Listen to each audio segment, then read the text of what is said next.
东方2022战略演习周三落下帷幕。之前一天，实兵实弹演练将这次演习推向高潮。俄罗斯总统普京也到现场观看了实兵实弹演练。这次演习是中国军队第4次派部队参加俄军年度战略演习，也是首次同时派出陆海空3军参加联演。演习中，解放军的表现亮点纷呈，受到各方关注。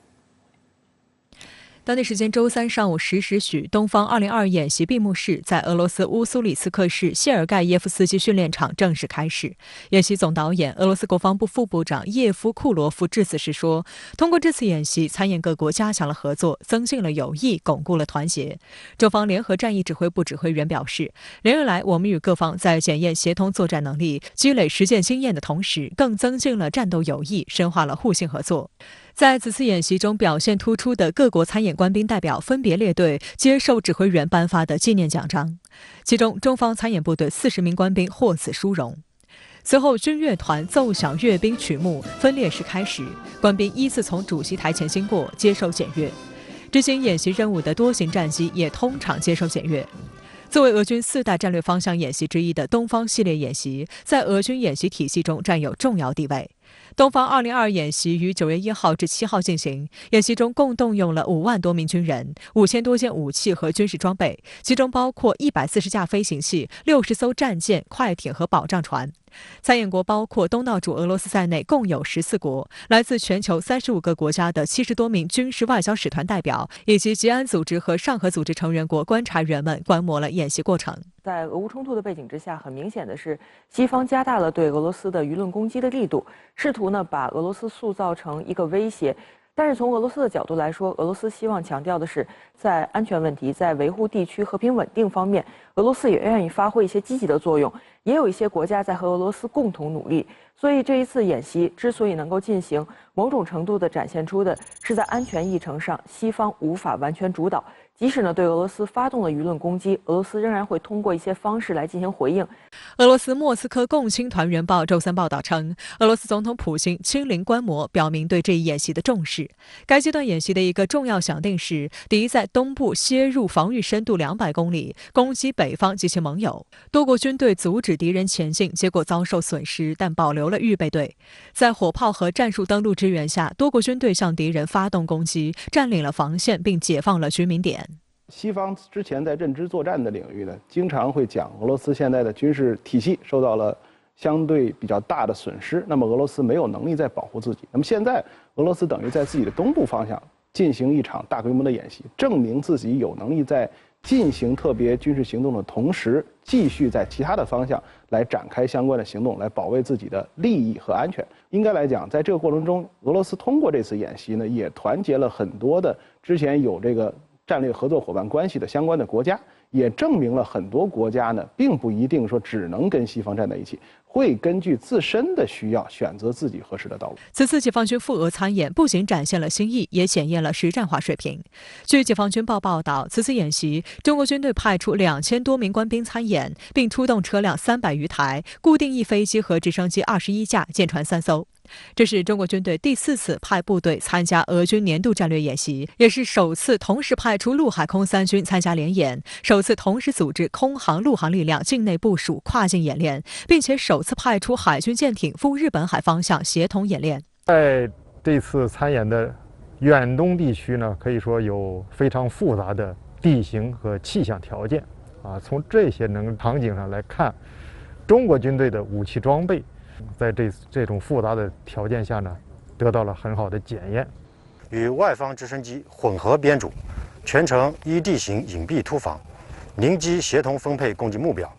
在这样的实战背景下，顺利完成跨域夺控任务，进一步探索了陆航力量在联合体系下的作战模式。据解放军报道，仅用3天时间，一座集作战指挥、野营生活、后装保障等多种功能于一体的中国营就完成建设。指挥机构能够使用指挥信息系统等高效可靠地实施指挥。指挥所的每个指挥席位和住宿区的帐篷中都有一部座席电话，加上配发的专用手机，能够实现参演部队营地、演习区域到国内的实时通信。有评论指，中国军队首次同时派出陆海空3军参加俄罗斯组织的战略演习，不但在军军兵种协同作战的层面上达到了联合，还在与多国军队协同作战的层面上达到联合，对提升我军实战化演训水平具有重大意义。中国军队今后将会继续与各国军队展开交流合作，为世界与地区和平稳定做出大国贡献。我军联合训练抓得紧，官兵们抓战备、谋打赢的意识非常强烈。我们可以看到的就是参演的官兵士气非常高昂。我们官兵的整体的素质在不断的提升，我们的国际视野呢在不断的拓展，战法、训法变了，更加贴近实战，更加符合现代作战的这种要求。俄罗斯主办的东方2022演习收官，您是如何来看待这次军演？梅西你好，这次演习呢与以往相比规模有所收缩，但是呢受到的关注程度却比以往任何时候都高。一呢是组织者俄罗斯呢正在对乌克兰进行特别军事行动，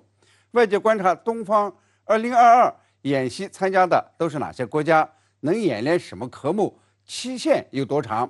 那么从演习的进展看呢，特别是普京总统到场视察，意味着俄罗斯呢可以同时打赢2场战争，这是北约呢特别关注的。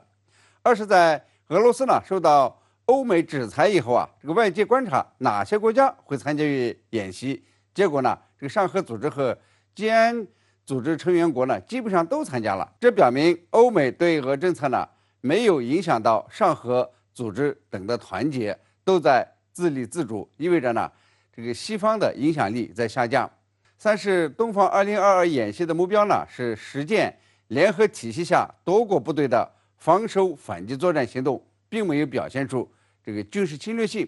那么这次演习呢能够圆满的收官，恰恰表明了上合组织、吉安组织等多边构架正成为区域内重要的稳定力量，平衡着世界格局，并且呢在新冷战的风雨飘摇中鲜明地亮出了上海精神，也就是互信、互利、平等、协商、尊重多样文明，谋求共同发展。那么为未来发展呢画出了一道理念的光亮。在俄乌战事处在僵持中时，普京总统依然到远东地区观摩军演、参加经济论坛，这是释放什么样的信号呢？处在战争中的俄罗斯呢，这个很多紧迫的事都得由总统来指挥和协调，但是普京总统呢仍然举重若轻，到远东地区观摩东方2022演习，参加第7届东方经济论坛，并且发表了30多分钟的讲话。他抽身到远东地区呢，起码向美国和北约国家释放了4个信号。第一呢是美国和欧盟呢无法孤立俄罗斯，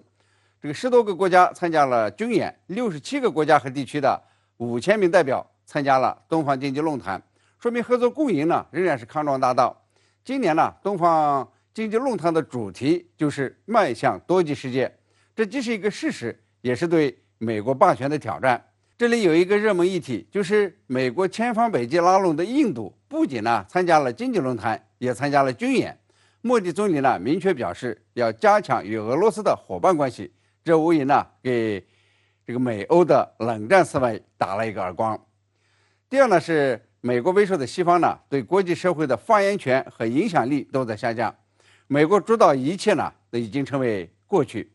普京总统在讲话中呢直接说，美国你呢总用自己的行为模式强加于人，但现在呢各国不听你的了，美欧呢你们还是管好自己的事儿吧，去解决能源危机、通货膨胀等等。第三呢是俄罗斯呢正在转向东方，这不仅与俄罗斯的发展战略相关联，几年前呢俄罗斯就有东进计划，也与当下的局势相关联。这个欧洲减少对俄能源依赖以后，那么俄罗斯呢转向东方才有市场，才能持续发展。普京呢也明确表示，这俄罗斯的未来在远东和北极。第四呢是显示俄罗斯对俄乌战争抱有必胜的信念，对乌克兰近期鼓吹的反攻呢不怎么理会。普京到远东地区呢有点长袖善舞的味道，说明呢对俄乌战局不怎么着急。除了说到粮食出口问题，普京几乎就没有提到乌克兰，好像不存在这个俄乌冲突似的。他呢还说开战以后俄罗斯没有失去任何东西，这旨在向外界，特别是美西方传递出了这个俄罗斯胜权在握的信号。